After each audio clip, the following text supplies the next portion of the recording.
yesterday, which we did. We did submit on time, but I had some few challenges, like the form they had given us for the financials, reports. It had some issues. So at first I submitted it with the issues, and then I followed it up with an email explaining the challenges I had. And I only know of one other person who had a similar challenge, and they also, I think they were assisted because they actually requested us not to be contacting them via WhatsApp, that we should use the emails provided and they'll respond.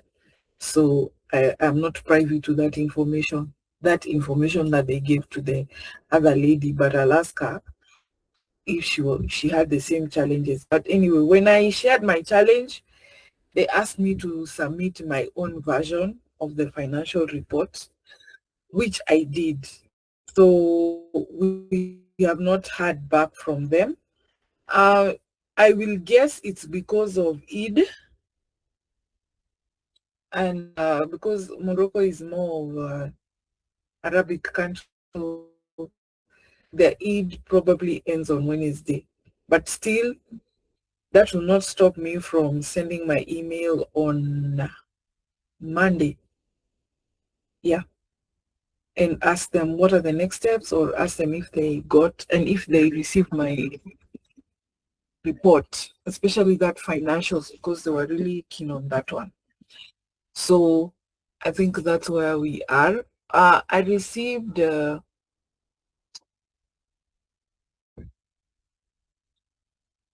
second point. I'm looking for the words. I got, so we had can I call it a probationary contract? We were to have a probationary contract with Timothy, and I shared, and he also shared.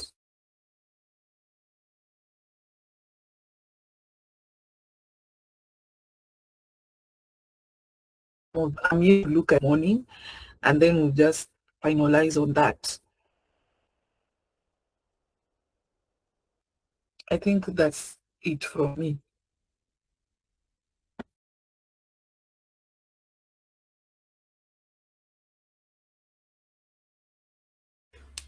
Okay. I had just a question or two, which maybe I'd asked earlier, but maybe I'll ask again now, was the feedback we got from OCP regarding the next steps according to them, which will help us in our own planning. But maybe you can just give us your impression on it. Well, the only thing they are saying is we prepare for second phase of the project, and it's going to have some like mentorship or something like that. But the mentorship is more customized based on whatever it is we are doing.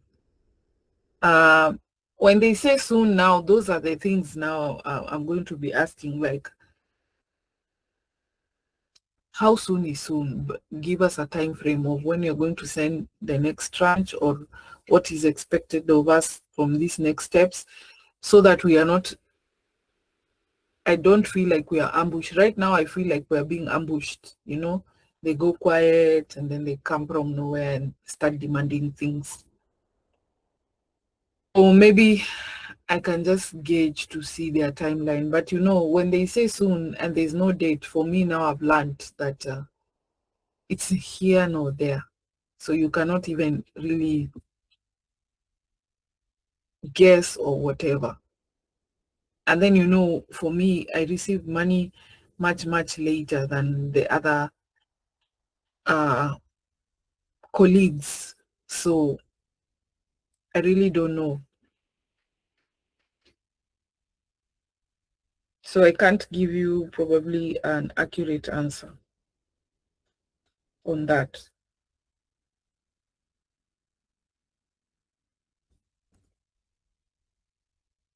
Okay, and what about the others? Would anyone have anything that they would, maybe it's Timothy, any comment?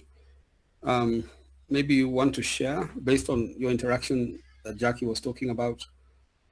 Maybe that could be the next item. What do you say? No, I think maybe we just wait for Jackie to give feedback, because I shared what my feelings were. So we'll just wait for Jackie.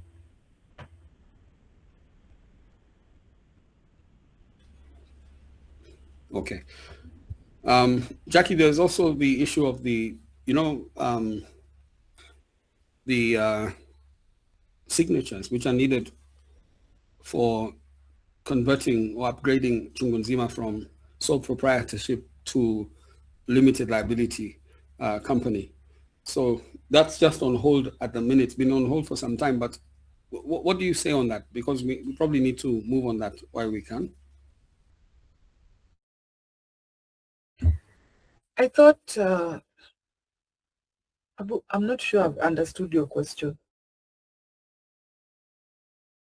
What I mean is what's happening with the signatures, because there are two signatures waiting for the legal process to complete, but we haven't received them. It's from, I think it's from Mary and Pauline. So their signatures haven't come. We have the So others.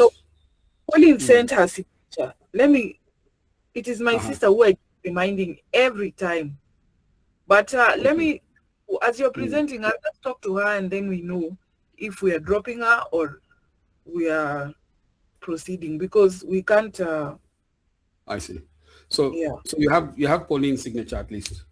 yes. Okay. Sawa sawa. Yeah, it'll be good then. At least that one moves. I don't know if your mom is in a position to ask anything or to suggest something before I start.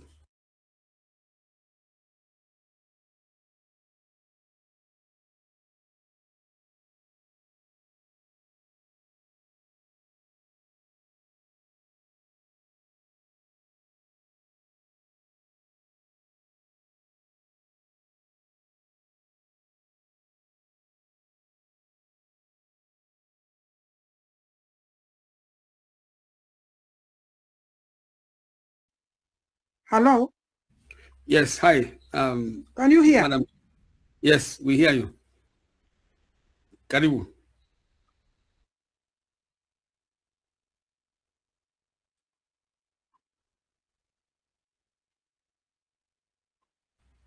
We now can't hear you.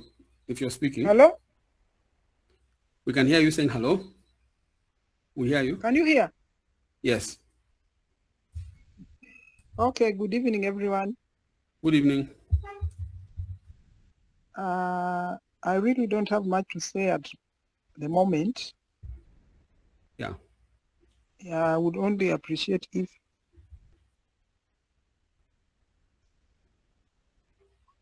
if maybe you can present what you wanted to present so that I can comment from that.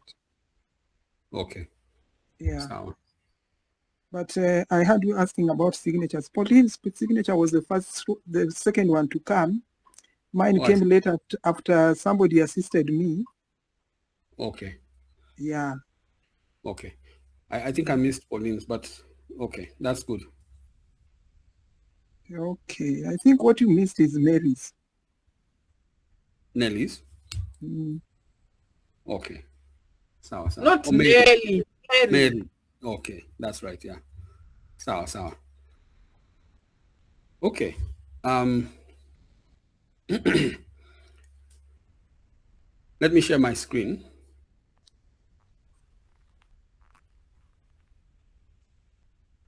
Give me a moment.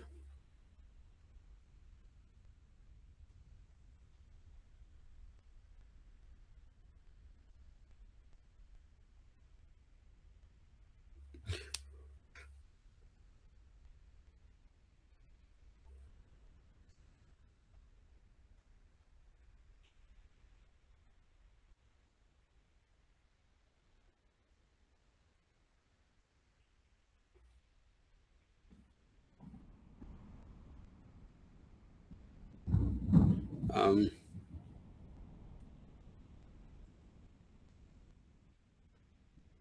Okay, so the presentation I'm making has three parts. I'll explain just the model, the background behind, the the the uh, the progression of the development. I'll explain the way we are developing, and then I'll explain the background thinking, like the conceptual framework of the development, so that we sort of understand the general model that we're using. So I'll do that. Then I'll do a demonstration to show you what it looks like at the minute. It's a work in progress. And I'll also explain it in context of the timeline in terms of at what stage we're at. We're doing several prototypes, but it's the same one build at different stages. So I'll explain the stage we're at so that you can understand it in that context. So let me start with this one, which is what we know, but I'd just like to have a sense of, you can say, review coming from you based on the way the app is understanding the, you can say, Chungunzima requirement. And then, of course, I'll introduce the ideas behind the Chungunzima program. I'll talk a bit about it, and I'll share that with you. I don't know if I can share it now, but I'll try and share it with you now to see the Chungunzima program, which is being implemented by Wika. But at least I'll explain it so that we have an understanding of how the Chungunzima program is structured and then implemented. So part of what I'm showing is feeding into, you can say, the narrative, the stories around Wika in its value proposition. So the story for Wika is the journey to safety. This is not permanent, but I'm trying to sort of, it's emerging from the development. And there are certain things here that can be, everything here can be revised according to the impact or the target. So the journey to safety is a survivor-centered approach to gender-based violence, response. So essentially, the solution is a response to gender-based violence. So one story, one team, and complete support is the kind of story or narrative that we would want people to understand in a simplistic way. What that really means for the victim, who is at the center, is that the situation as it is now, they have many stories they have to give. They have to deal with clinicians, they have to deal with counselors, they have to deal with financiers, they have to deal with law enforcement, they have to also deal with legal officers. It's many stories. And in all that, they still have to deal with their community and family sometimes. They have to deal with quite a number of stories. What Wika actually does for them is make them tell one story. And they don't have to deal with so many. Partly because Wika is interceding and telling their story to the different stakeholders. That's really what's going on. So one story, one team. Wika represents a team to, let's say, the victim. And even though the victim just sees Wika, Wika seems to be understanding, police work, medical issues in relation to gender-based violence or trauma, also seems to understand the more psychological side of trauma, also seems to understand the financial side. So Wika seems to understand the victim's needs fully. So it provides complete support. So that is the thinking behind one story, one team, and complete support. Again, it's putting it out because it's emerging from the development, and it helps to inform our marketing ideas when we are, you can say, creating awareness, and we want to simplify the message to the victim and also the victim's ecosystem.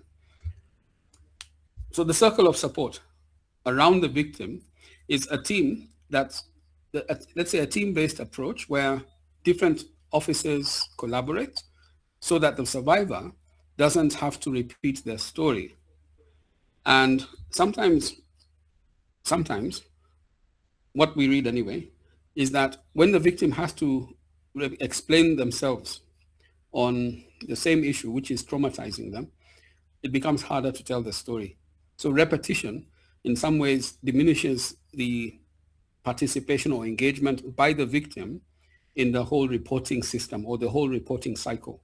If you ask them, for example, at the clinic, the same questions are being asked by the police, the same questions are being asked by the legal officers. Sometimes I think the victim gets bombarded and feels that at least the incidences of reporting engagement starts to reduce with all this asking. So in some ways, this is not helpful because in an ideal environment, the victim needs to tell their story with equal energy, with equal information to all stakeholders. So here I'm listing out what we are isolating as the 5 key stakeholders. It's not, of course, limited to this. This one that says faith-based, it's changed to social workers. Social work, or let's just say not social workers. Yeah, social workers, correct. It's changed to that. And I'm surprised here that I've not included counselors in a psychological sense. Yeah, so I think those are just corrections. But we have financial stakeholders, we have medical stakeholders, we have the legal services stakeholders, and here's counseling. Counseling is here.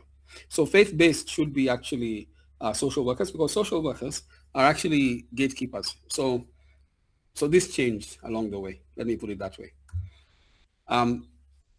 Around the victim, we have the mentor. This we have discussed from before, but I'm now showing you the model.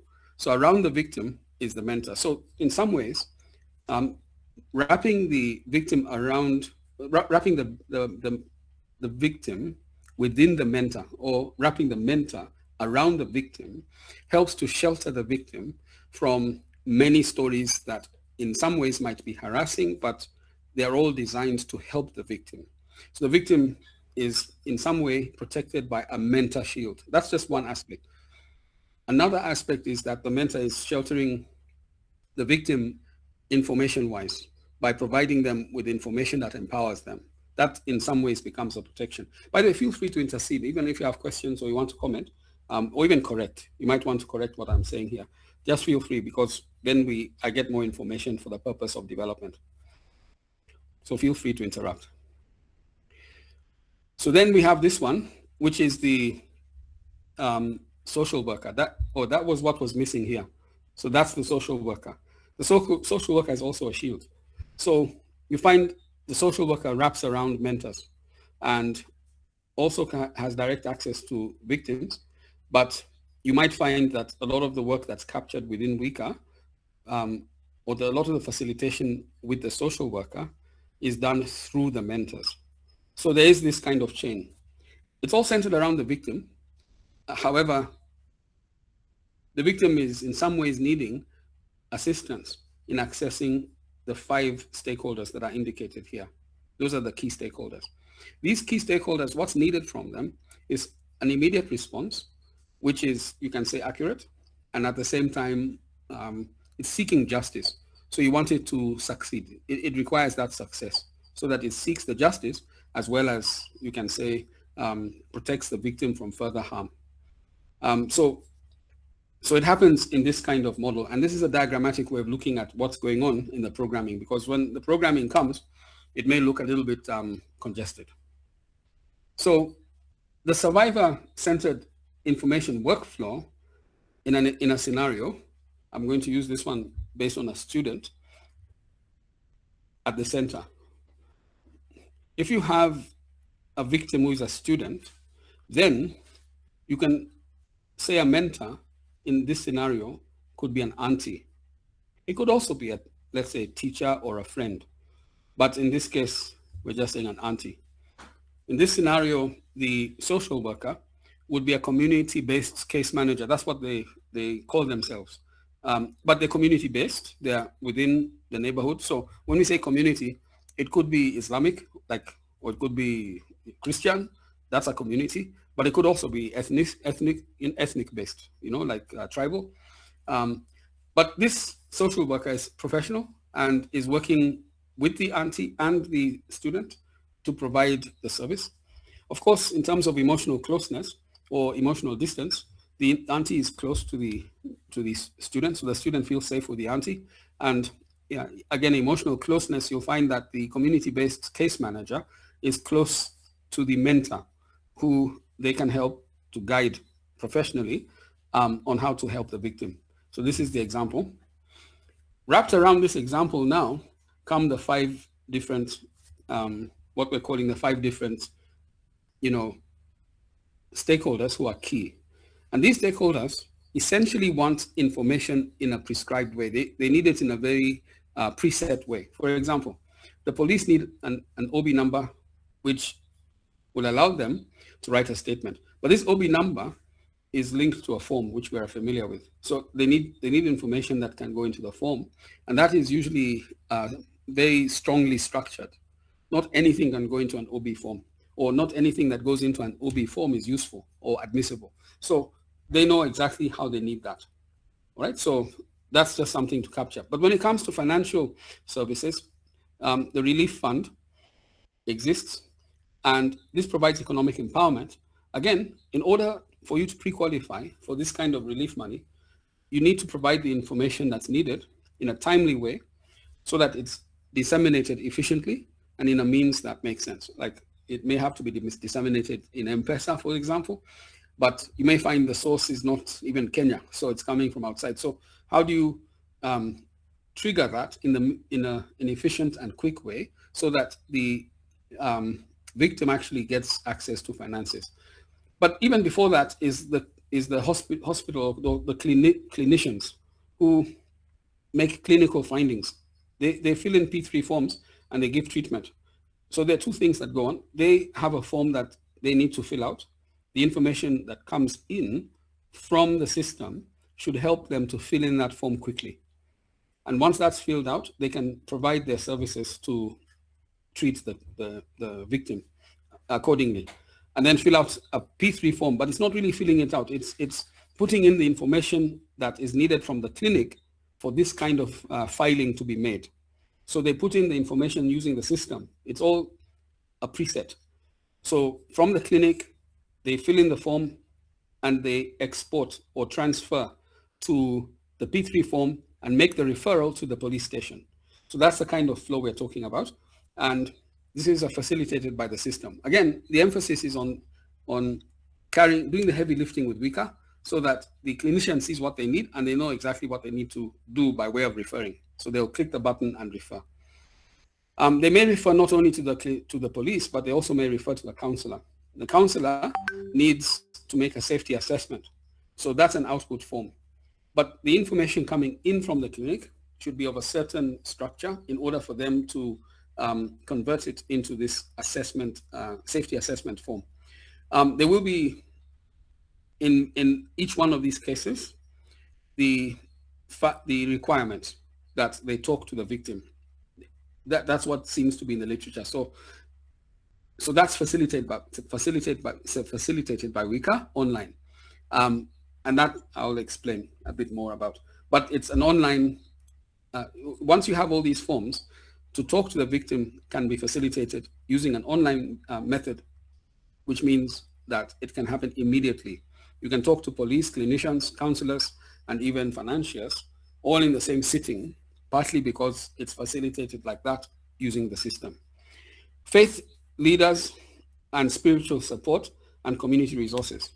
So I've used the word faith leaders, but it doesn't necessarily have to be, it can be church, for example, it can be Islamic, or it can be traditional.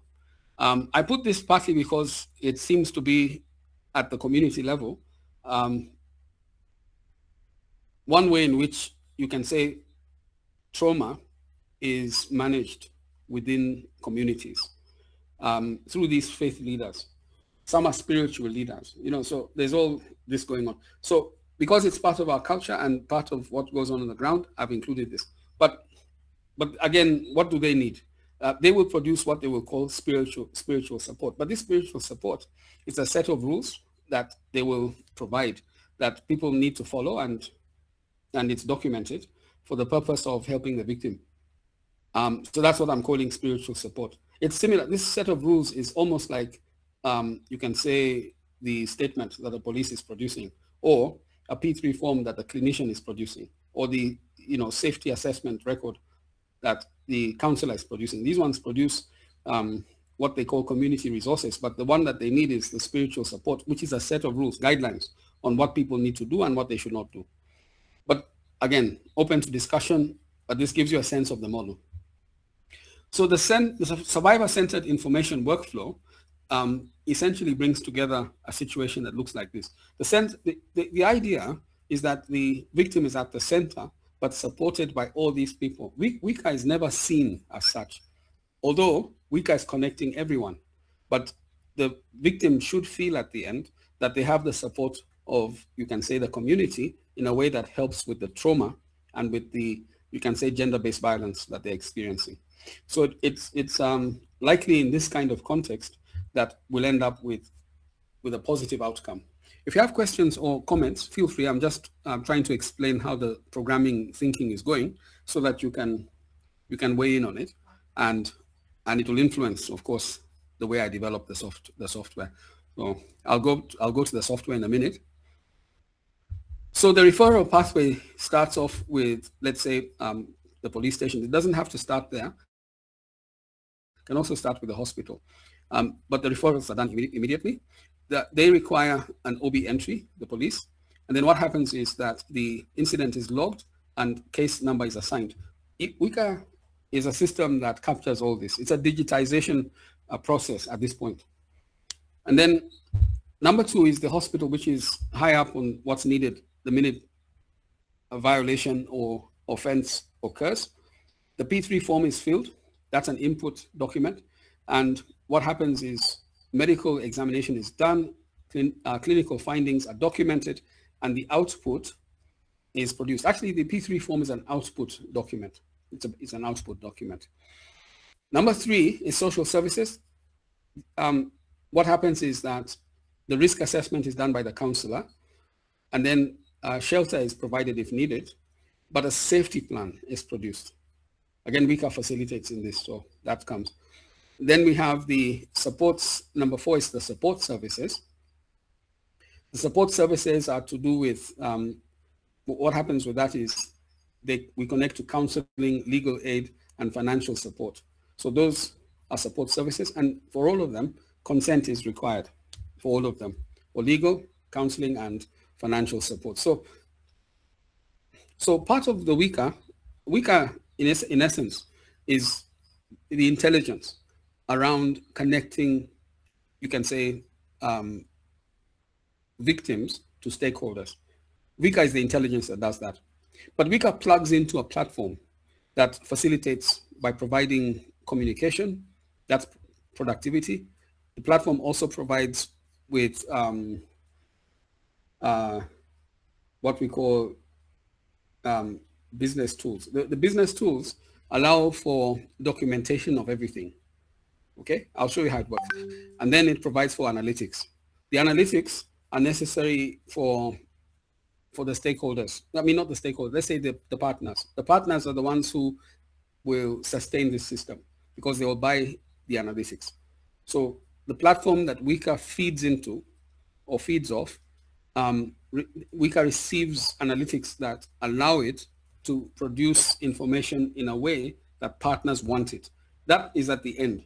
And that's the sustainability model. But at this moment, I'm just showing you the way Wika works with the victim. So there are 5 stakeholder categories: medical, legal, social work, faith-based, and financial. Okay, and I've done this to show the role of each.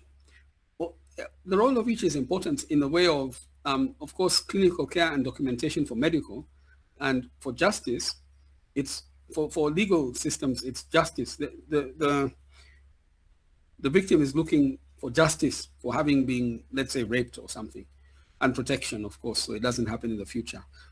The social worker is key in this, and for them, it's more of coordination. It's about managing this process in a way that it may require.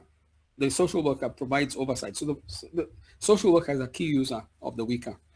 And then we have the spiritual and community support component.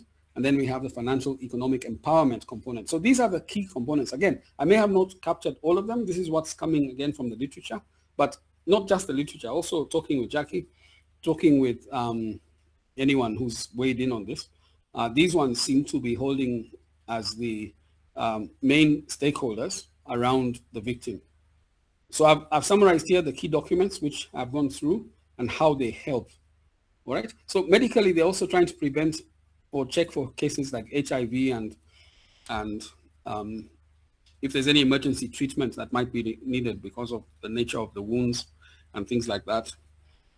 With the legal side, they're trying to coordinate police reports with prosecution orders. They're connecting police to the courts in some ways, and then providing support or through protection, legal protection that comes from the courts, injunctions and things like that. Social workers are more concerned with counseling and shelter placement and follow-up. So that shelter placement component is a big one, depending on the victim and their location, wherever it's happening. And then faith-based is concerned with more spiritual support and community reintegration. Yeah, this is a big one. This community reintegration is huge, partly because in some, like in the Muslim community, you want to avoid isolation. This is maybe a barrier for using Wika. So Wika has to work with the faith-based stakeholders to prevent them from blocking Wika, or Wika can help their victims. And then, of course, financial is for emergency funds, which is not easy to get unless you know how to do it. So Wika knows how to do it, and it's saying that it'll provide microloans or just provide, assistance that is free but funded by organizations that fund this kind of relief. Okay, so that's just a summary of the key stakeholders. Here I'm trying to show you the path. And when an incident occurs, what happens is that the case is created in Wika. Then the AI analytics, this is the Wika robot, it monitors what's happening. But the key thing about Wika, and this is why Wika is ahead of, let's say, all other AI, is that Wika has a context when it's analyzing, the case that's reported within Wika. The context is time-based. It's all the lead-up conversations that the victim has had with the mentor. The mentor is acting as a trigger, but the victim has shared information in the lead-up to the attack. That provides a context for the data analytics. Also, psychological state of mind, emotional state of heart, you can say the sense of safeness of the victim is with Wika as context when this analysis is being done. So it's quite, we can say, accurate in part because it's been with the victim for maybe weeks or months prior to the attack. Then Wika flags the level of, you can say, safety or the level of danger, and then the stakeholder alert is generated. This stakeholder alert would send information to the police, the hospital, and then the other stakeholders, right? But the police and hospital seem to be the front line supporters or support providers, but so it will send to them. And then if it goes to them, then they will refer the information going forward. Like the hospital will refer to the social worker as well as the counselor, things like that. The police will refer to the legal service providers, and the legal service providers may refer to the financiers. It may follow this kind of chain, but that's the design. Wika allows for this kind of node connectivity between key stakeholders, each stakeholder being a node, and they're connected in different ways. Right? In the end, you get a coordinated response that's activated in the minimum short possible time. So both are important. It has to be coordinated and it has to be optimized. It should not take longer than a certain time. So hopefully that can be very short. I can't speak to it at the moment. But if you have questions on this, feel free. I'm just talking it through. But if maybe so far you want to ask anything, I can put a pause for a minute.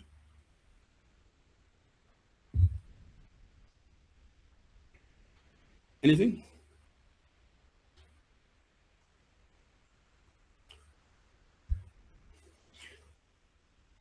All right, let's look at the survivor dashboard. Although this, I'll take you to, let me do it this way. I'll take you to the actual app here.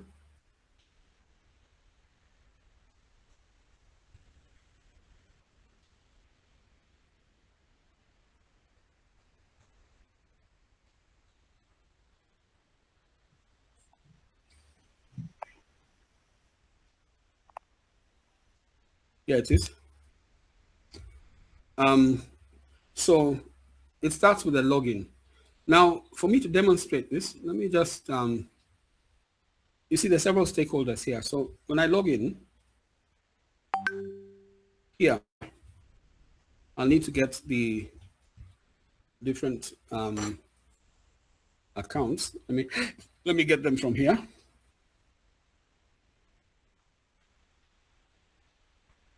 So these are the mentor accounts. I created some dummy accounts, which I'll share with you. But let me log in as a survivor.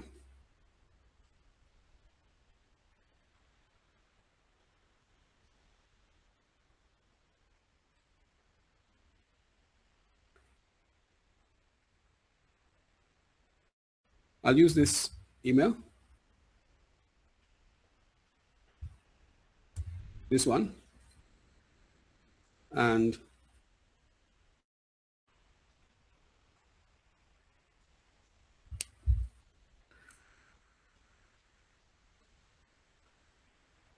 this is the password.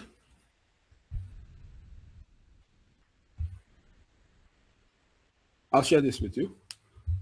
So I'm logging in now.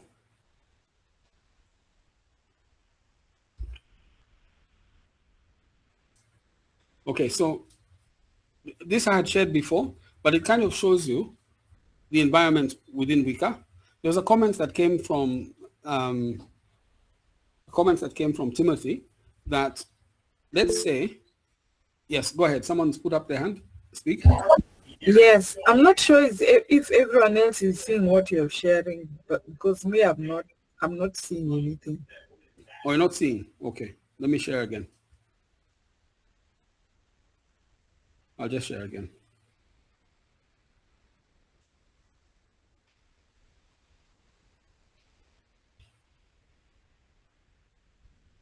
Let me know if you can see now.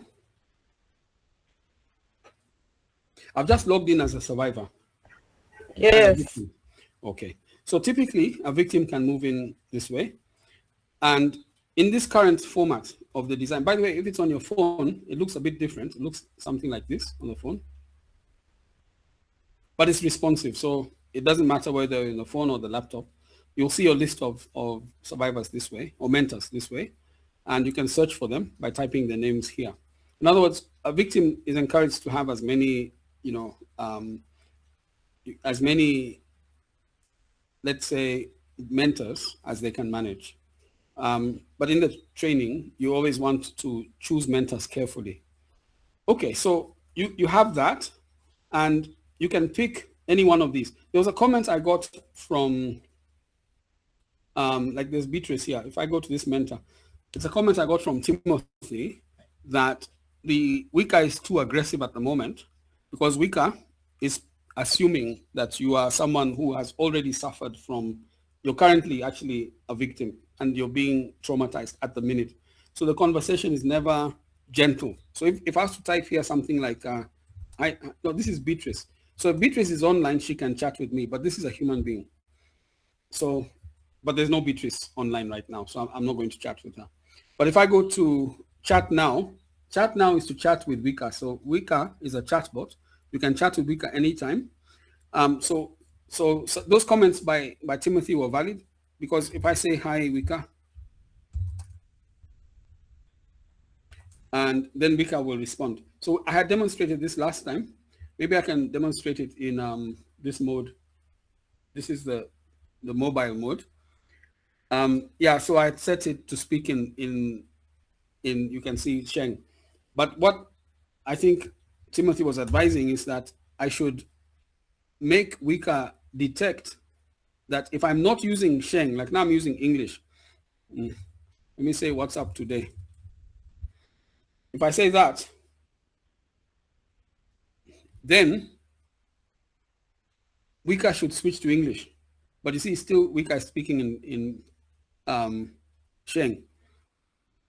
If I say I'm feeling a bit low, but it's okay.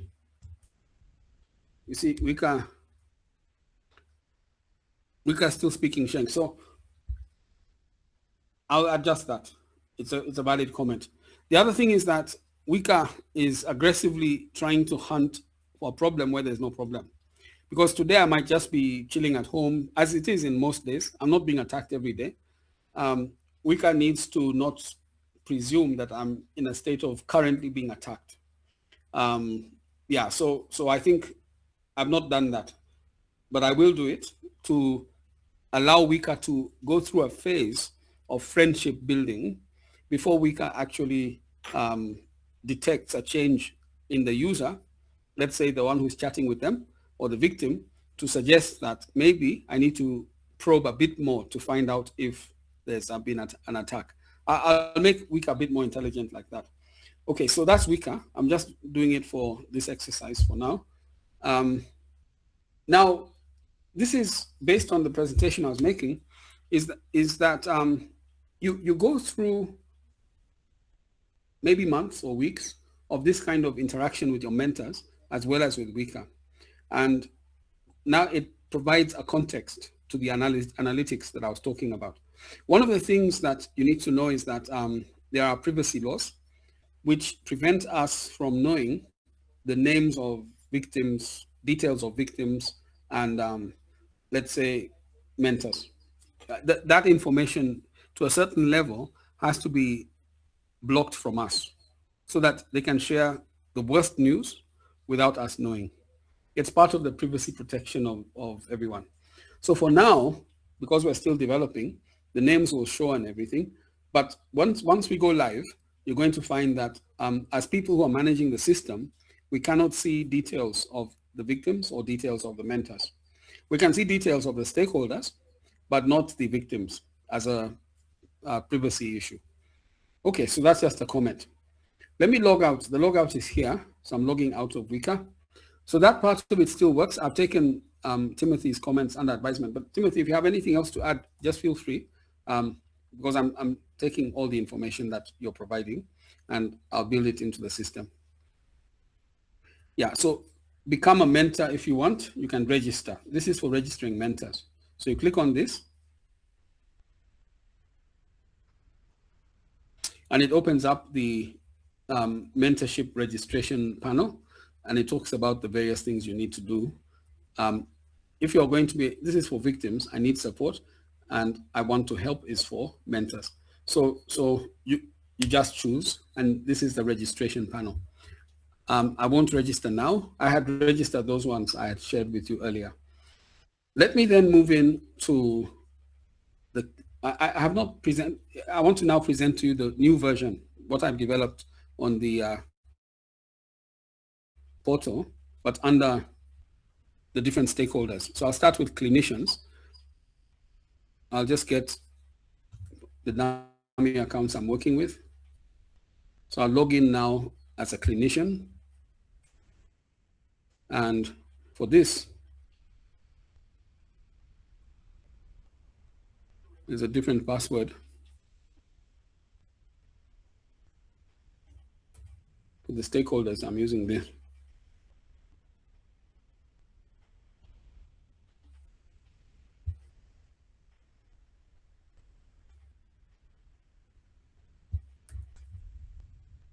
So I'm signing in now.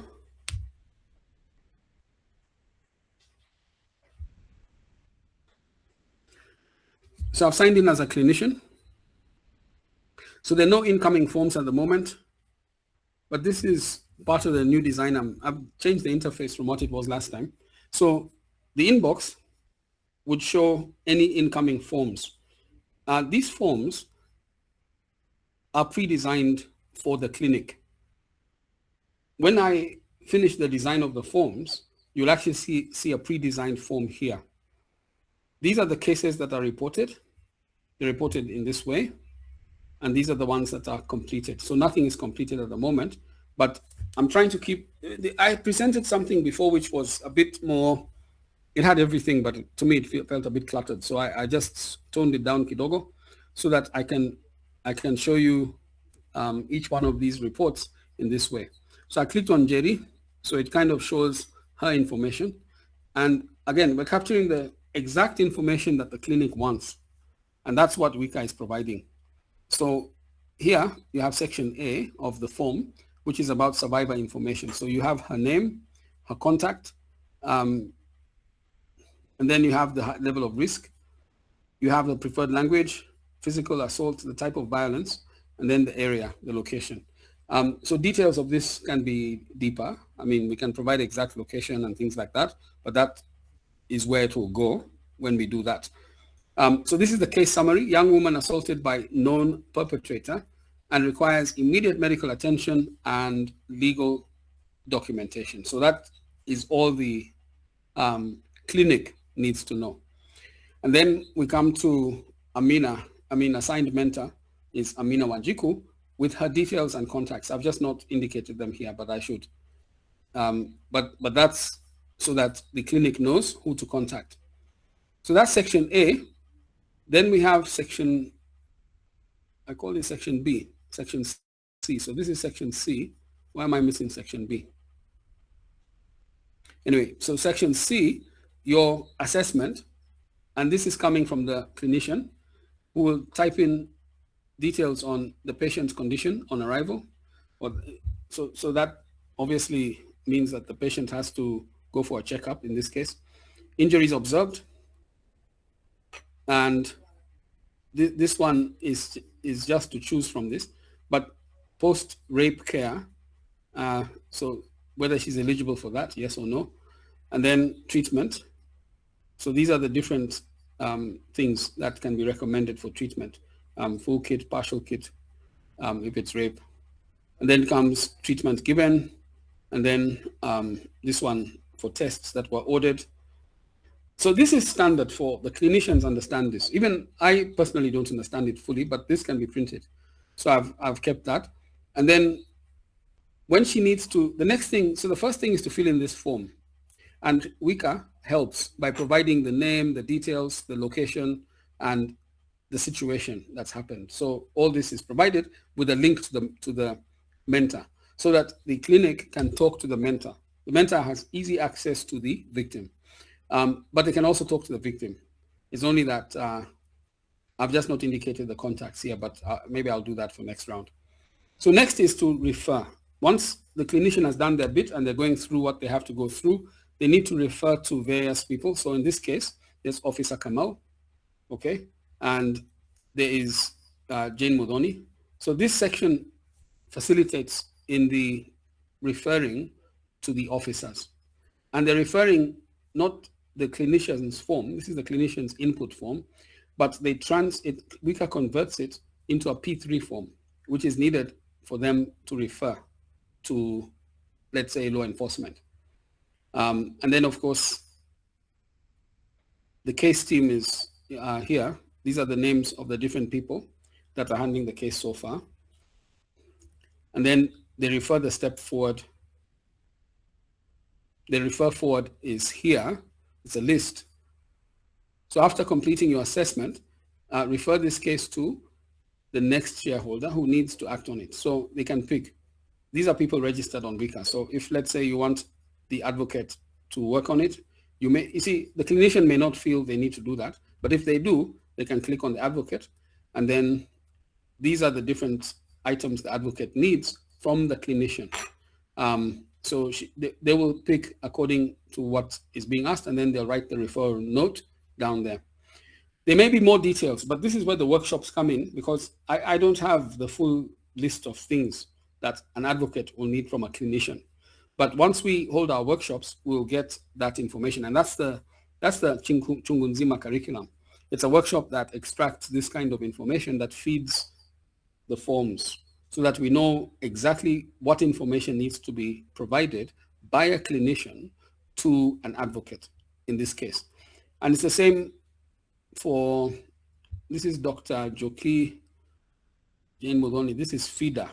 So FIDA is a social worker. So again, it's a general form here. I don't have the details of what FIDA would need. This is for the officer. Even the P3 form, I don't know, but I can get that one online, I think. So this one, I'll get a P3 form and put it here. This is for the pastors, I don't know. And for this one is legal services. This is for legal services again, but sergeant. Yeah, so this is the point at which the referral is made.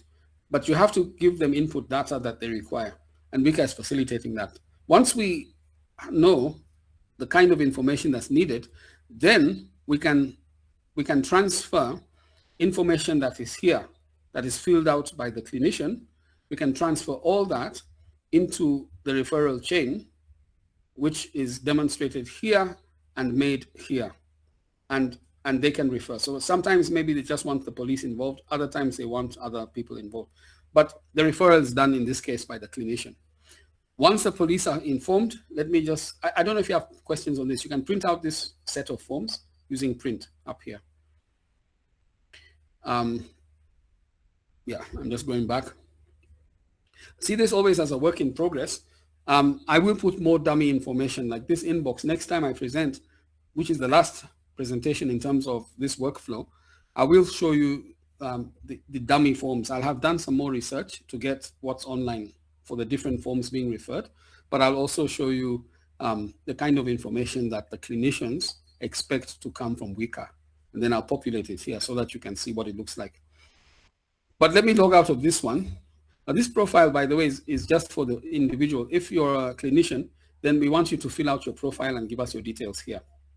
Okay? It's a standard profile form. But now, let me log out of this. I'll show you the police stakeholder login. Let me now go back.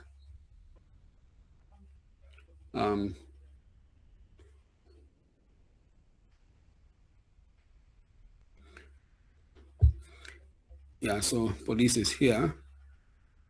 I'll use this officer's email.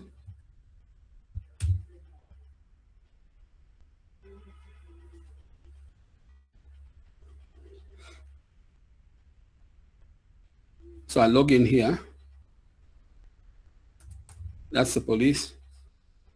The stakeholder password is the same. So I'll go in with this. This is Officer Kamau. So when you log in as a police, this is what you see. It's similar, but these are the cases that are referred to you. You can see them listed. You can click on any one of them. I've just clicked on the first one. Now, what the police needs for the OB form is here. These are the inputs they need for the OB form. So they will go through it. Information that was referred by the clinician will also be updated here. They will create the OB number. They'll fill it in here, put in the details of the police station here, so that they will have the digital version of the OB form here. They'll have their book, but we will also have captured their OB form information. Here we'll save it and allow them to print if they want. Then in the referral chain, which is the key issue, is that Kamau now was referred, yeah, this came from Jane Mozoni, but now it's with Kamau. He's going to refer it here to anyone he chooses. So Jane Mozoni is a social worker. I can't remember the clinician's name now. She was called Amara, I think. But he can refer to Jane Mozoni. He can refer also to, this is medical. So this is the Amara. In fact, I should remove her from this actually, because you don't want him to refer to her again, but he can refer to the financial person. He may not have interest, but the police will tell us who they would like to refer it to. I should have included legal services, but there's FIDA here, or there's, yeah, I can get the full list. You can pick a stakeholder from here. So police might be interested in a lawyer, maybe. Yeah, legal services advocate, Lucy Mwangi, that one. So he can explain the attention needed is soon, not high, and then write any details that he wants and then refer. So if you say your details, you can refer to them here. You send the referral like that. And then of course, yeah, that's it. So it's not much for them, but it's a digital process for what they're already doing on the ground. They can print this document if they want. If I go back, what I've done from the previous presentation is simplified the information on the screen. I felt the information on the screen was a lot, and it was also not, I needed to follow a flow which was intuitive, like inbox followed by active cases, yeah, like this, and then followed by completed cases. That is a good flow. So I can log out here. Let me quickly take you through the next one.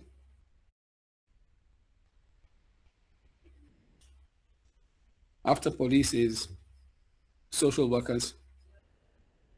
I'll give you this list of emails so that you can log in as these people and just comment and see what we're doing. This is the officer, but I'm going to log in now as I'm logging in as a social worker. Same password.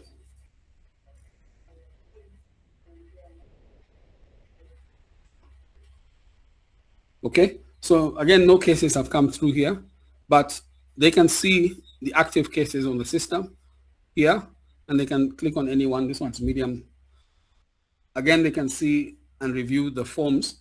Again, this information is for social workers. This is what social workers will need. Up here is what they will need in section A. In section C is the information they generate, which they'll output, and they'll fill in whatever details they want on immediate safety assessment.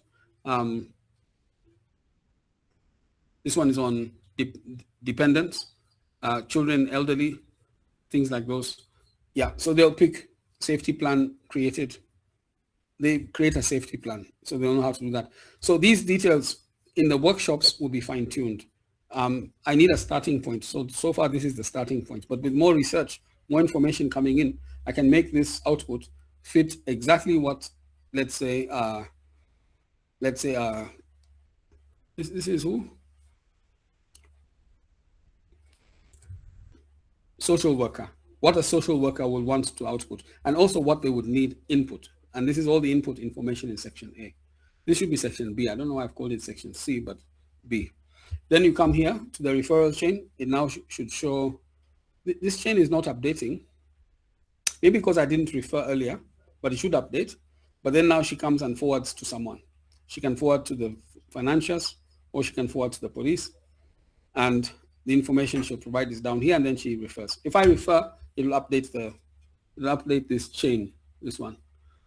This chain, I think I'll put it at the end. So from one, you go to refer forward, and then I come to view referral chain. I think that should be last.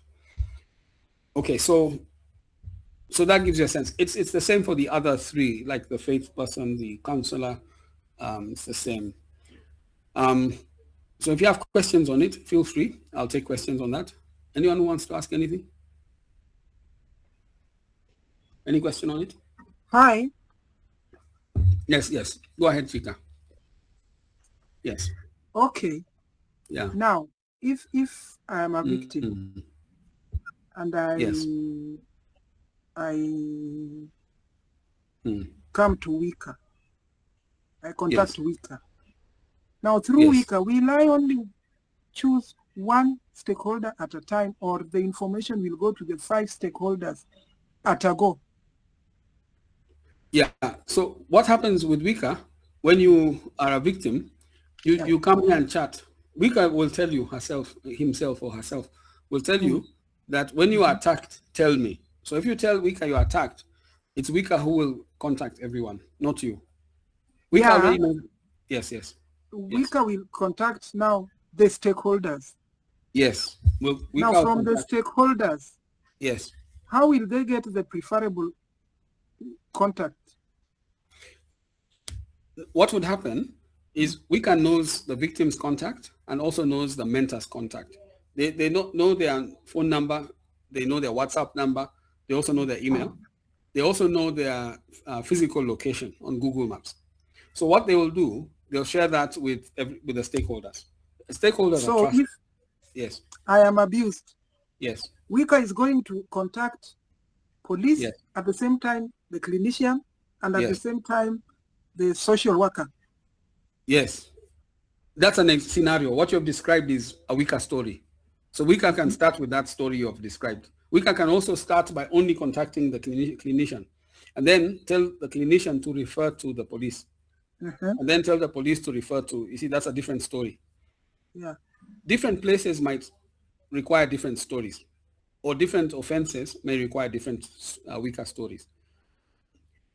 Next time I'll present to you in story form so that we can go through it from the reporting.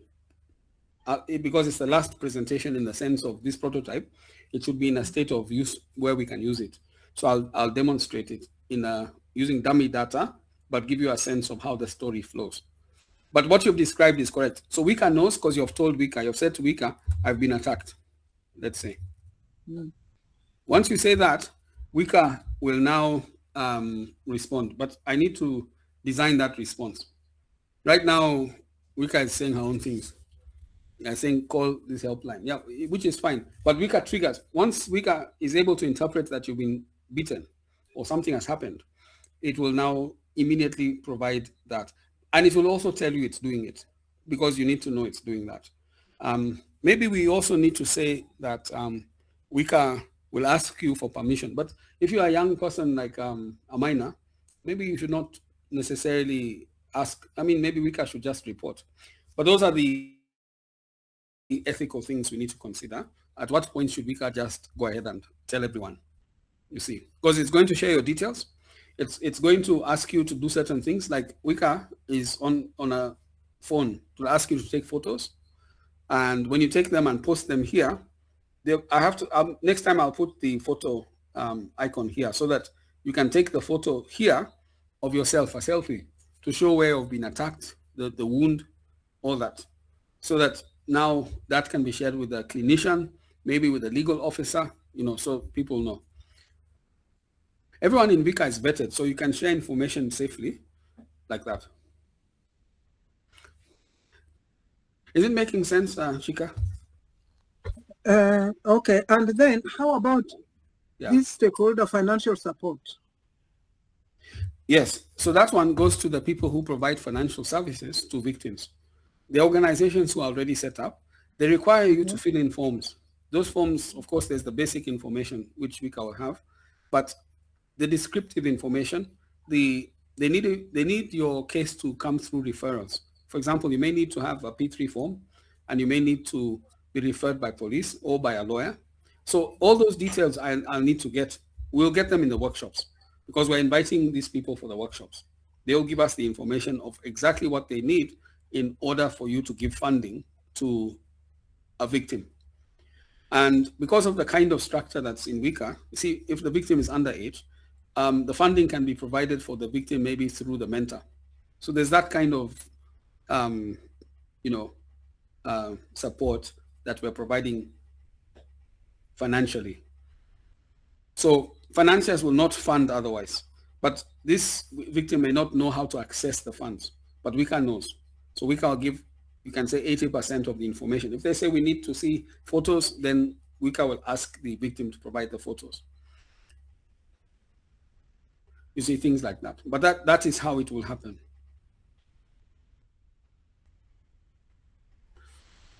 Okay, fine.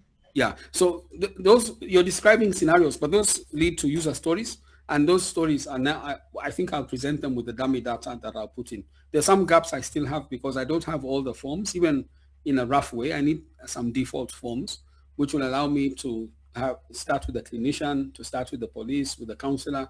I'm trying to get them online. If I can't get them online, I may have to go to the physical place to ask so that they can give me these forms. And then I'll put them there as a starting point. And then when we run our workshops, we'll actually confirm the details on the forms are correct. They will say this is missing or add this so that we know exactly what is needed by each stakeholder input for them to produce an output.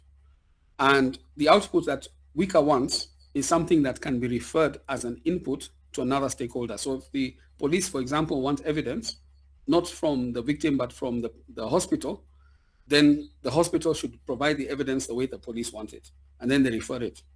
If the legal services require, the police P3 form or OB details, if the legal services need that, it should be made available in the way that the legal services need it. So Wika is connecting and also converting the information into input data for every stakeholder. The stakeholder then extracts what they want from it, they can download, but they also produce data for another referral. Like now, when you're asking for money, You might find you need the input from the police, the clinic, and maybe the lawyer. You might need that. So if that's the case, sometimes they want you to have a referee from the community. So you can work with the community faith-based people, leaders, or community leaders who are registered in Wika. So they can sign a security for the financial aid that's coming. You see, so we need to, Wika is connecting all these people. And ideally, we want this to happen in a very short time, like in an hour or two, something like that. If we can achieve it, it will be very good. But it's also very complicated for the victim, especially when they're suffering from trauma. So Wika makes it, you just write one word here, it's enough. Wika is going to trigger that whole thing.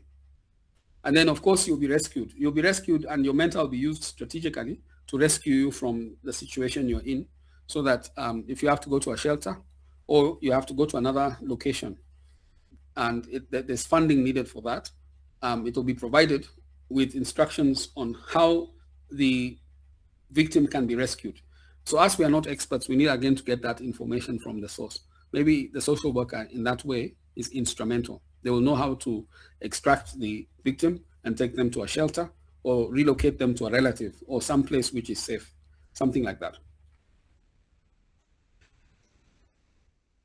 But you can see now where it comes. Now the training, so I can talk a little bit about the workshop, although I don't have them in a presentable format right now, the workshop information.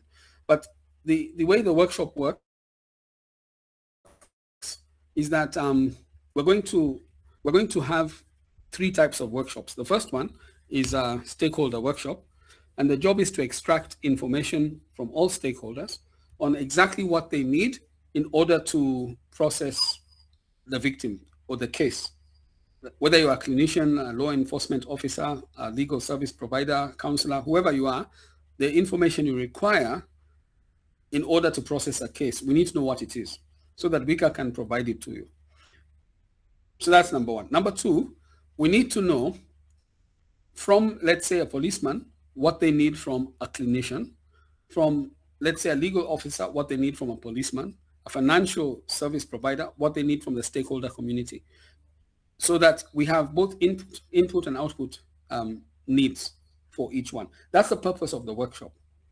Now, we structure the workshop as a digitalization exercise, and what we mean by that is that we're now taking what the police already do and showing them how to do it online, or how to do it using digital equipment. The tools like phones, you can even say computers or laptops, but phones and online browsers.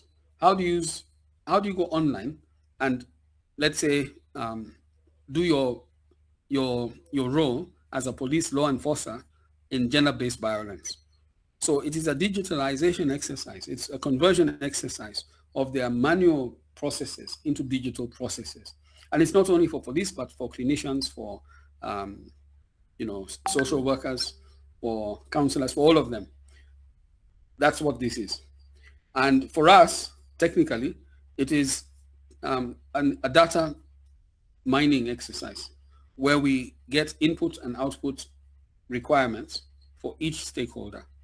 But that's done in the context of the curriculum. So the curriculum or the program adds value to every stakeholder, because the moment you can digitalize your process, you can be efficient, you can be immediate, you can be accurate.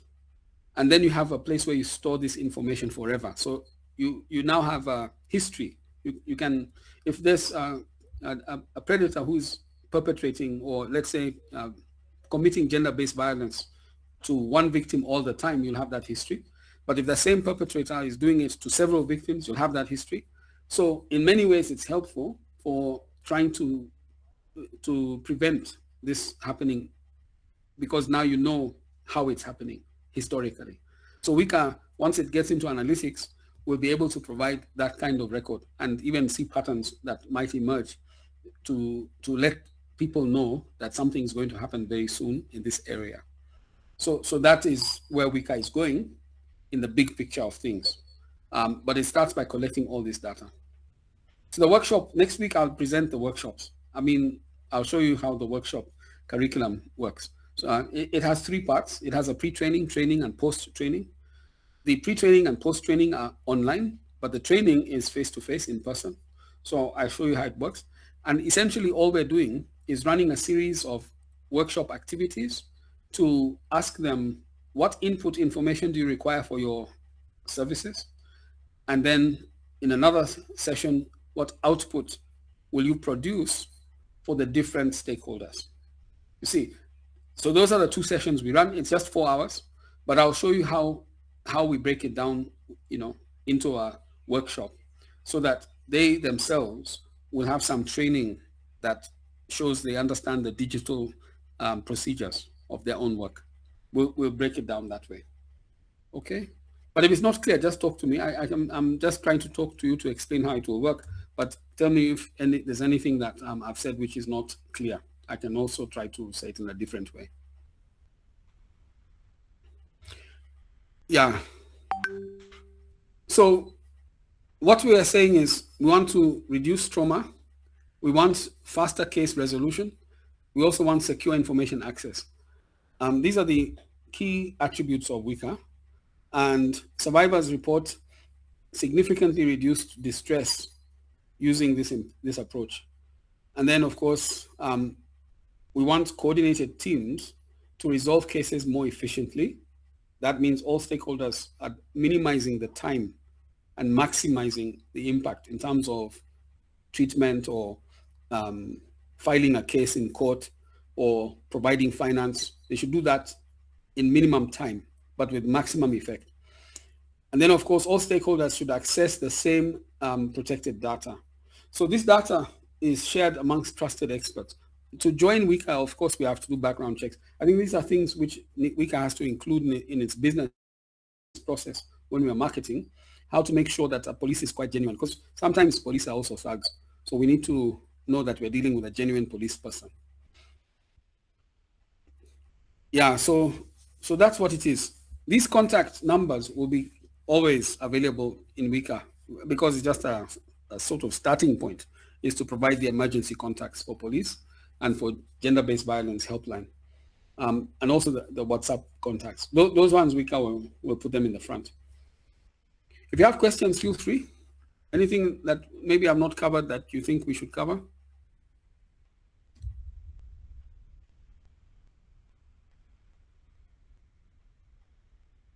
Anything? Okay. That's all. That was an interesting presentation. Yeah. Now I'm seeing how it's taking shape. At least you considered all the things, most of the things I had wanted the app to do. Yeah. So I can't really say much at the moment because, like you said, we have to test it out. So when you're testing it out, when we are having those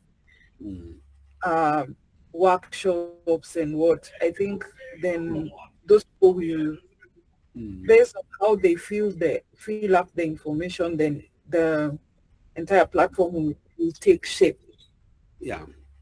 Yeah. So, yeah, I think I'm happy with the fact that you kept it.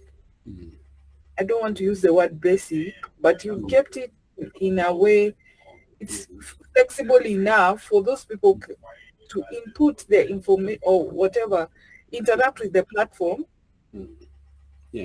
so that whatever that is probably not captured can be captured. That's correct.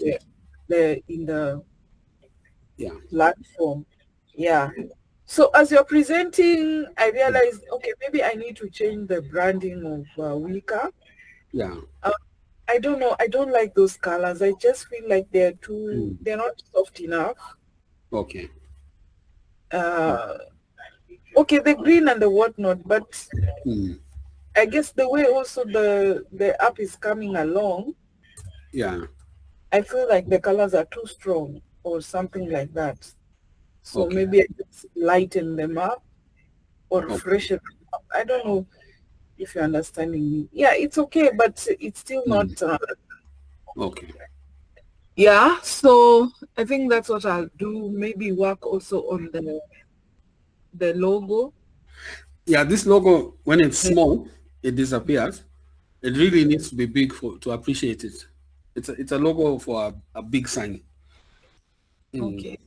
So Mm, I think maybe I should look at that. mm.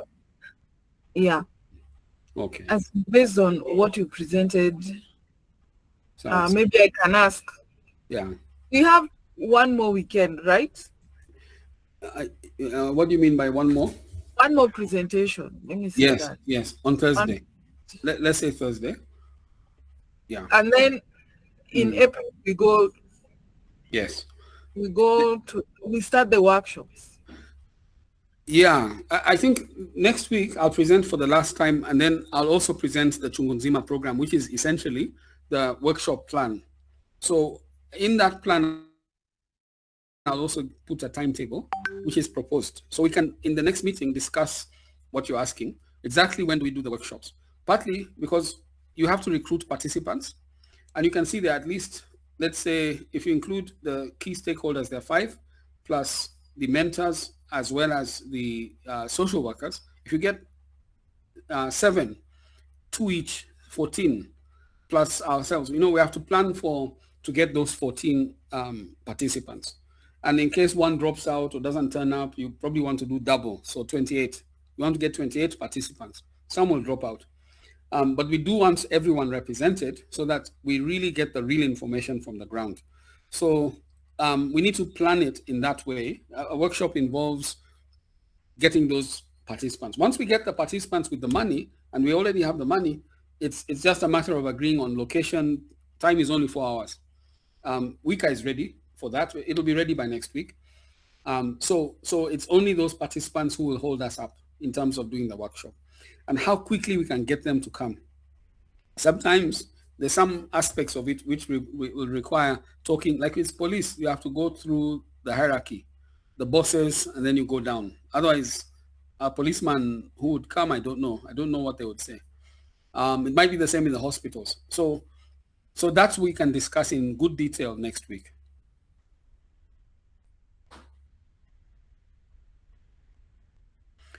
Yeah. So hopefully, if I Mm. go through the no, we need to I need to finalize based on what you said. So I need to finalize the contract with Timothy Yeah. by Monday, so that end of March is here, Yeah. so that all start Mm.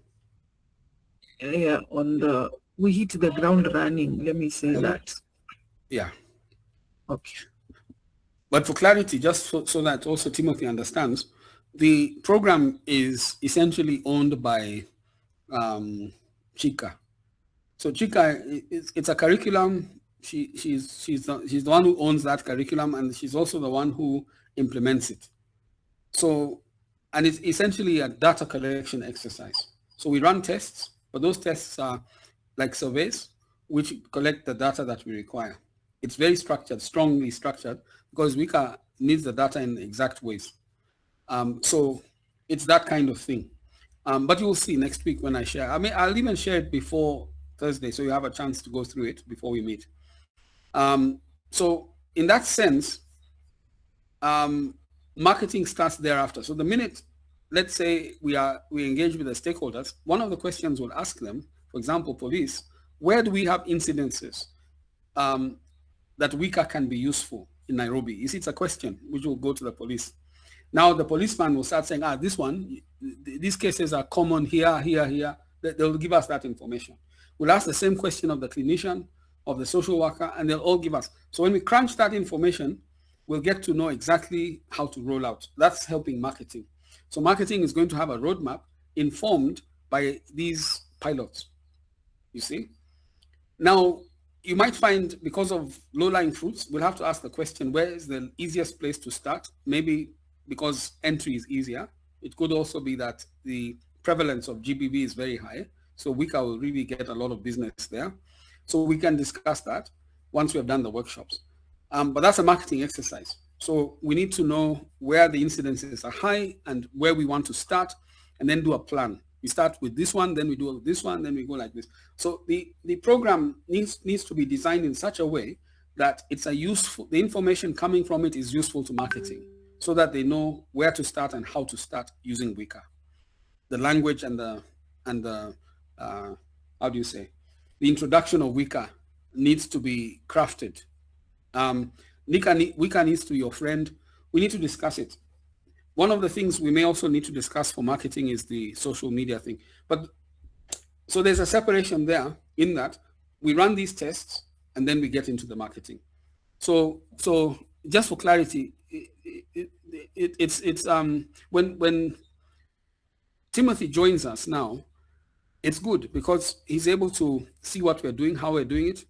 And as someone who is going to take the baton from us and run with it, he will have an idea. He'll develop an idea on how to take the baton and then how to run. And if he sees that we should do things in a way that is more conducive to him, this is a very good time to advise us that do it this way, because this is the information that will allow me to run with the baton. Okay, so we're trying to see how we can merge the program piloting with the marketing activities. That's really what we want to try and see as we're now going from next week onwards. So Wika is still in design or development, so it can also be revised to fit into whatever we're talking about. I hope it makes sense. If it doesn't make sense, I can still talk even more. Let me know if it makes sense.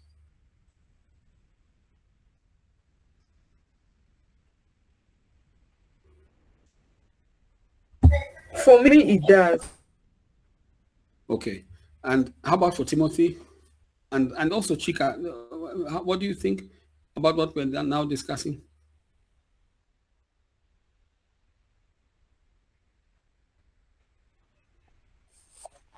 We meet next week. Yeah, next week on Thursday. And we plan for the workshops. Correct, yes. Because it is very ideal. Workshops are very important to get the data. Absolutely. After getting the data is when now you are going to complete this app of yours. Exactly. Now you've said it correctly. Yes. Yeah. So we need to then meet next week to plan. And then the main bottleneck or the main work in creating a workshop, although there's a lot of things to do, is getting those participants. You know what I'm saying? So we need to sort of have a way of planning to get them. We may need, I'm just saying, roughly 28 or 30 of them. But that's good enough.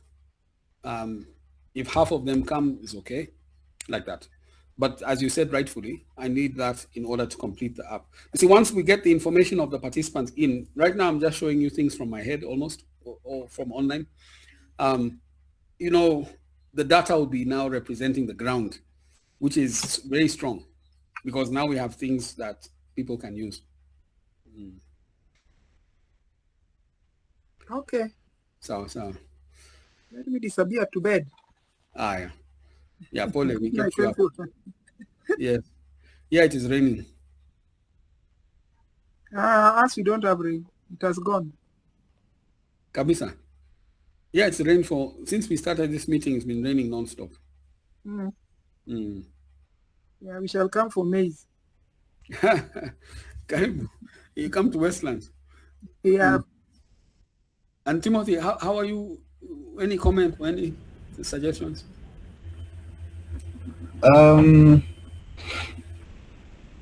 Well,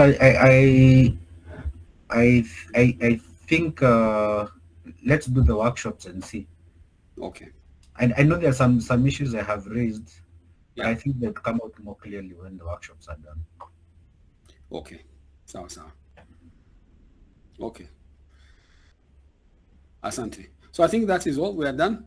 Any other business? We can now raise anything related or unrelated, but any other business? Anyone?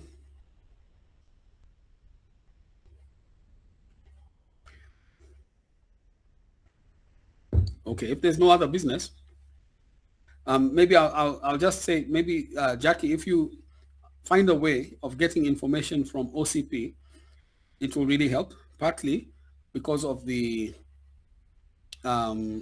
marketing that we'll be starting. So if you can get them to somehow tell you that, let's just say a date, by end of April, we'll have sent you the money, it will be good to know, because then when we are planning, we'll know we have a budget and this is how we need to roll in that area. So there is that. Next week, I'll also present the partnerships part of Wika. I've not presented it yet, but once you have data, how their data is analyzed for the UN or analyzed for Kenya government, I'll show you how it is done. And it's very good for them because they get results that are representative of what's going on the ground in a way that can allow or influence policy. So I'll show you so that we can at least start that side of it. That's when we're going full circle, because those are the ones who will be funding us going forward. Yeah.